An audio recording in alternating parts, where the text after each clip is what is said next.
হরিশ্চন্দ্রপুর অপহরণ কাণ্ডে ফের সাফল্য পুলিশের, এবার জালে দ্বিতীয় অভিযুক্ত। দেনার কারণে অপহরণ করে মুক্তিপণ আদায়ের লক্ষ্য ছিল জেরার শিকার অভিযুক্তদের। মালদহের হরিশ্চন্দ্রপুর অপহরণ কাণ্ডে ফের সাফল্য পুলিশের, এবার পুলিশের জালে দ্বিতীয় অভিযুক্ত।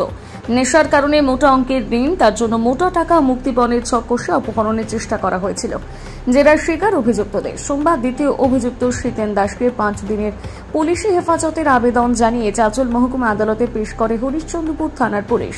প্রসঙ্গত, গত বুধবার হরিশ্চন্দ্রপুরের রশিদাবাদ গ্রাম পঞ্চায়েতের কোতুল এলাকা থেকে 3 বছরের এক শিশু কন্যাকে প্রকাশ্য দিবালোকে রাস্তা থেকে দুই দুষ্কৃতী ফিল্মি কায়দায় মোটর বাইকে করে অপহরণ করে। ঘটনার 30 মিনিটের মধ্যে হরিশ্চন্দ্রপুর থানা এবং চাঁচল মহকুমার পুলিশ দুষ্কৃতীদের ধাওয়া করে এক অভিযুক্তকে গ্রেপ্তার করেন। উদ্ধার করে শিশু কন্যাকে। প্রথম অভিযুক্তর নাম ছোট নাগ, বাড়ি হরিশ্চন্দ্রপুর সদর এলাকায়।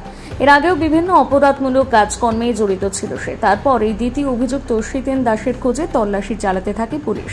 বেশ কয়েকবার পুলিশের চোখে ফাঁকি দিলেও রবিবার গভীর রাতে হরিশ্চন্দ্রপুর থানার ভিঙ্গল গ্রাম থেকে তাকে গ্রেপ্তার করা হয়।